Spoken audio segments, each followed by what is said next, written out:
What is going on, you guys? My name is CodyT503 and this is Interesting Podcast. Coming to you guys on April 17th, 2023 for episode 46, where today we actually have some more professional wrestling news. WWE CEO confirms Triple H's role in creative after Endeavor's acquisition. WWE's plans for King and Queen of the Ring tournament. AEW's plans for CM Punk's return, and Kenny Omega and the Young Bucks react. Rhea Ripley wants dream match against WWE Hall of Famer. We're going to break down everything and then discuss it all right here, right now, on Interesting Podcast. Make sure to hit that like and subscribe button, ring that notification bell so you guys get notified whenever I upload content. Make sure to go and follow me on social media at CodyT503. That's Twitter, Instagram, and TikTok. Let's get right into this. Now, as always, this is being brought to you guys by the Spotlight News. WWE CEO confirms Triple H's role in creative after Endeavor acquisition. Last July, Paul Triple H Levesque was appointed as the head of creative in WWE following Vince McMahon's temporary retirement. WWE became red hot after Triple H oversaw the creative process. However, Levesque's role remains a question following McMahon's return to the board. The 77-year-old was heavily involved with the creative team on the April 3rd episode of Monday Night Raw. Typically, the Raw after WrestleMania is one of the most exciting shows of the year. However, this year's show has been lackluster. Therefore, a hashtag Fire Vince McMahon trend emerged on social media, and the company had to address the fans last week.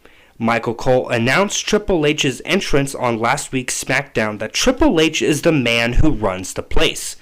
In an interview with Light Shed Live, WWE CEO and President Nick Khan confirmed that Triple H is the sole creative Chief Creative Officer of WWE. Khan also stated that Triple H would be getting ideas from McMahon if he wants to.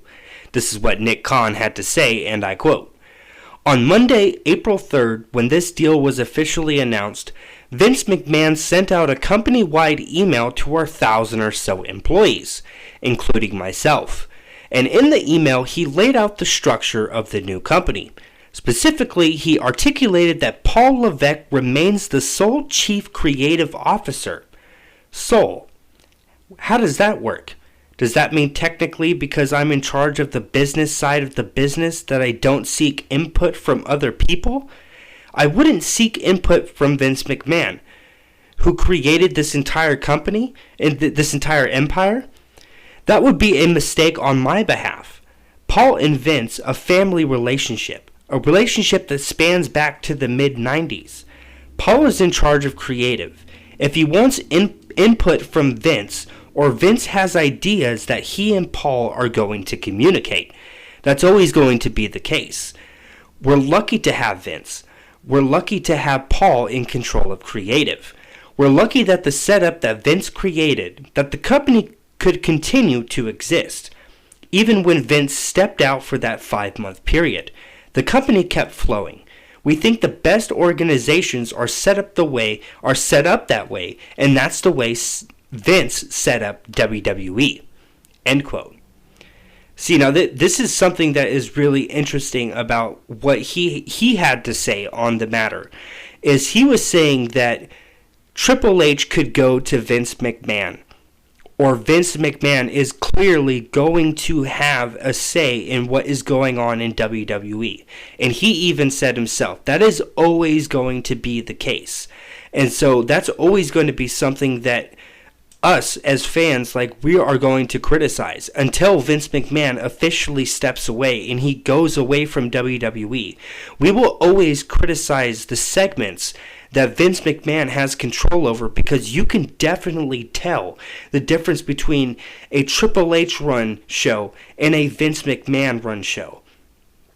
And when we're looking at the future, when we're looking at AEW and WWE and whatnot, with Vince McMahon even having a say or being in control of creative. If he goes head to head against AEW, Tony Khan is going to beat Vince McMahon as far as creative when it comes to creating a professional wrestling show. But when it comes to Tony Khan going head to head against Triple H, it's a completely different story. Like, Triple H is going to just completely annihilate Tony Khan when it comes to long-term booking, when it comes to creating superstars, and when it comes to creating storylines that people can get invested in. And so, like, I have a really, really hard time believing Nick Khan, because he would almost bend over backwards for Vince McMahon to ensure that everybody doesn't freak out and another hashtag fire Vince McMahon actually starts trending. Because, like, that is very, very something that Endeavor can't ignore. And I brought that up in my last podcast when it came to UFC converging with WWE, is that with all of this happening, Endeavor can't ignore it, especially with Vince McMahon now being an employee. He's not a sole owner anymore. He's just an employee. So if we can make enough noise, like having those hashtags, or, you know, actually standing up and, I guess, like, not going to WWE events or doing something to, I guess, protest Vince McMahon actually being a part of WWE, it could do something, because Endeavor can't ignore it. And that's something that I feel a lot of people are wanting to get together and actually try and do, so that we don't get a Vince McMahon run WWE. We can actually get a Triple H WWE that we can actually fall in love with. Freaking interesting. So the next story that we have is WWE's plans for the King and Queen of the Ring tournament. And again, this is being brought to you guys by the Spotlight News. WWE King and Queen of the Ring was supposed to take place on Saturday, May 27th at the Jeddah Superdome in Jeddah, Saudi Arabia.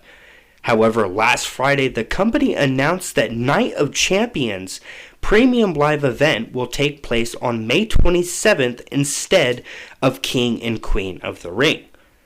WWE did not announce the reason for the change, but on May 27th, Roman Reigns will reach the 1,000-day milestone as the undisputed WWE Universal Champion. Every championship on the main roster is scheduled to defend at Night of Champions. Therefore, many fans questioned whether the King and Queen of the Ring tournaments would be held. PW Insider reported that WWE management has yet to decide whether the tournaments will take place at the premium live event.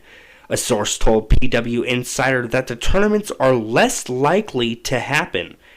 The company held the King and Queen of the Ring tournament finals at the 2021 Crown Jewel, where Xavier Woods and Zelina Vega were crowned as the King and Queen, respectively. The tournaments didn't take place last year. Now, I know a lot of fans were really, really upset at the fact that the King and Queen of the Ring tournament were not coming back. And I think that this is something that we are going to have to get acclimated to when it comes to Vince McMahon now being back in WWE, is a lot of what Triple H wants to do, the things that he wants to implement. Like, Vince McMahon is going to come back and he's going to reverse them. Like, I could see it where Vince McMahon will want to have a Hell in a Cell pay-per-view, even though Triple H said that that is something that he wanted to stop doing. He didn't want to have the Hell in a Cell pay-per-view. He actually wants it to be where that is only held for storylines that actually need a really big blow-off to it. And then that's when you can introduce a Hell in a Cell match, instead of having it be a yearly WWE pay-per-view.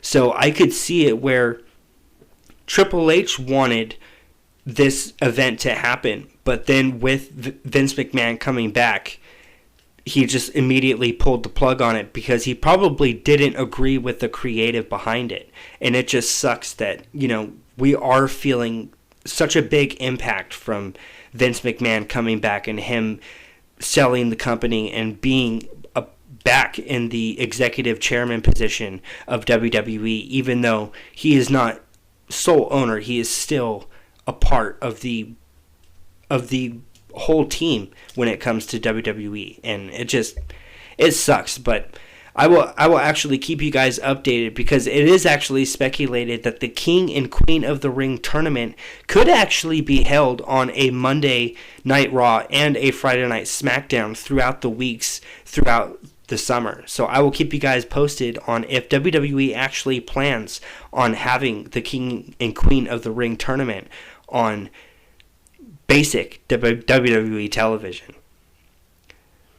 AEW's plan for CM Punk's return. Kenny Omega and the Young Bucks react.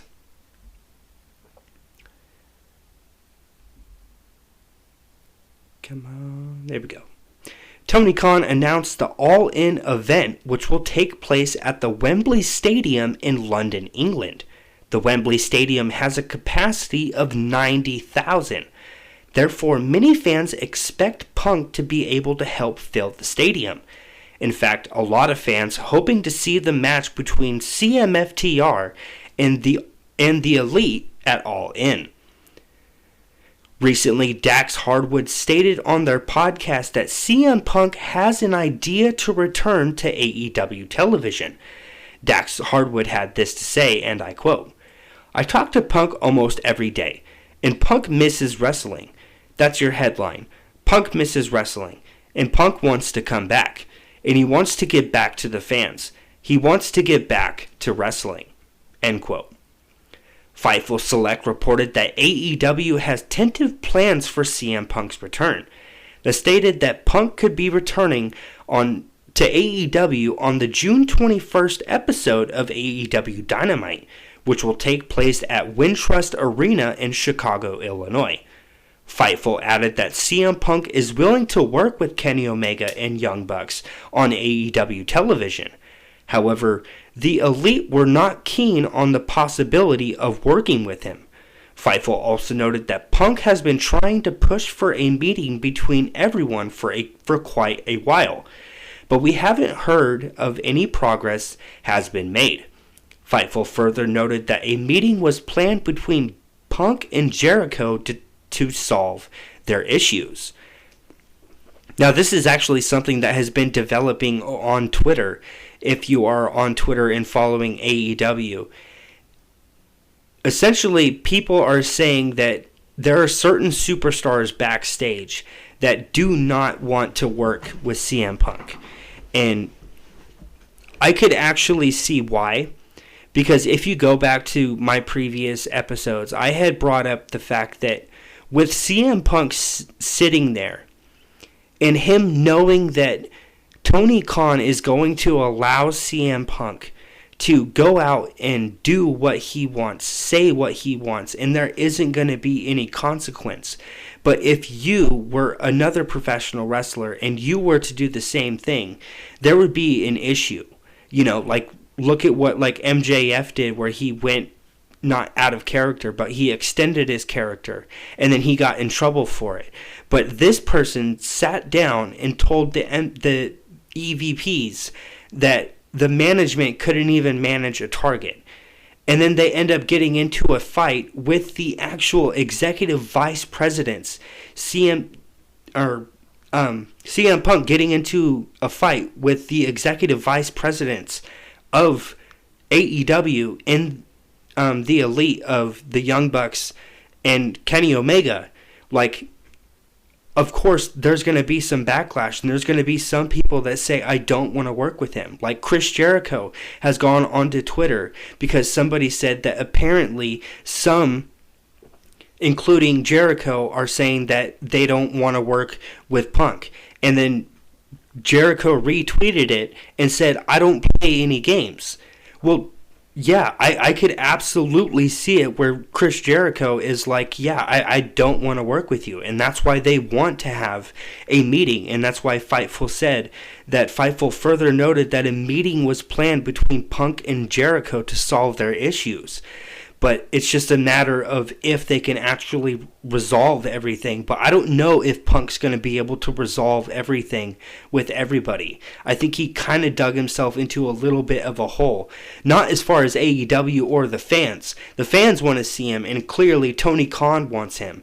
But how many people backstage actually want to work with CM Punk? Really freaking interesting. Now, Rhea Ripley wants a dream match against a WWE Hall of Famer. Last September, Rhea Ripley hit Beth Phoenix with a concerto following the I Quit match between Edge and Finn Balor at the Extreme Rules Premium Live event. Rhea Ripley then teamed with Finn Balor to face Edge and Beth Phoenix in a mixed tag team match at Elimination Chamber. The Hall of Fame couple won the match. However, Ripley and Phoenix have unfinished business on WWE television. While speaking with Corey Graves after the Bell podcast, Rhea Ripley revealed who she would like to wrestle. Ripley stated that she wants to face Beth Phoenix in a one-on-one match. Ripley also noted that Lita would be the woman if Beth Phoenix is unable to wrestle again. This is what Rhea Ripley had to say, and I quote, "I think one of the main ones is, I want my singles match with Beth Phoenix. I want my singles match, not a tag, a singles. But if she doesn't fit the mold of what we're going with, and we're going with first time ever, I want to say Lita. I think that would be a lot of fun." End quote. Earlier this month, Rhea Ripley became the new SmackDown Women's Champion by defeating Charlotte Flair on Night 1 of WrestleMania 39. As of now, Ripley doesn't have an opponent for the upcoming Backlash Premium Live event.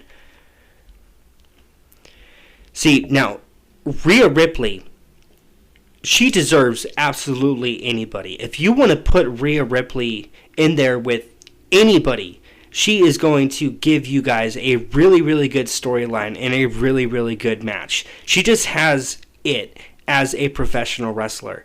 And with her saying that she wants Beth Phoenix or Lita, I could see them possibly getting both. I could see them having one at SummerSlam and then saving one for WrestleMania 40 next year. So I could see Lita happening this year at SummerSlam because she is, currently just got injured and whatnot, and she can come back and try to explain herself to Becky Lynch, and then that's when, we could have Rhea Ripley and come out and start whatever, and then we can go into SummerSlam. And then next year at WrestleMania 40, we could give Beth Phoenix a retirement match that is worthy enough, and she can go one-on-one with Rhea Ripley. I think that would be freaking awesome and something that is really something to look at, because Rhea Ripley is on this rise right now. And I believe that because WWE was so keen on giving Bianca Belair a year-long plus WWE Women's Championship run, I could see WWE also giving Rhea Ripley the same exact opportunity for her to hold the WWE SmackDown Women's Championship for a year plus and whatnot, because she definitely does have that character that can carry it for that period of time. And there's so many matches that we would just love to see her go one-on-one with. It's going to be really freaking awesome, and I will keep you guys notified on any new news that we get when it comes to Rhea Ripley, or anything when it comes to her facing a future or current WWE Hall of Famer. But that is all that we had here today on April 17th, 2023 for episode 46 of Interesting Podcast. My name is Cody Thixton. Make sure to hit that like and subscribe button. Ring that notification bell so you guys get notified whenever I upload content. Make sure to go and follow me on social media at CodyT503. That's Twitter, Instagram, and TikTok. And I will be back April 23rd, 2023 2023 at 3 p.m. Pacific Standard Time, 6 p.m. Eastern Standard Time, where we are actually going to be interviewing the Cerulean star Jaden live on YouTube, where you guys are not going to want to miss this interview. It's going to be freaking interesting. But thank you guys so very much for joining me right here on Interesting Podcast. I'll catch you guys later.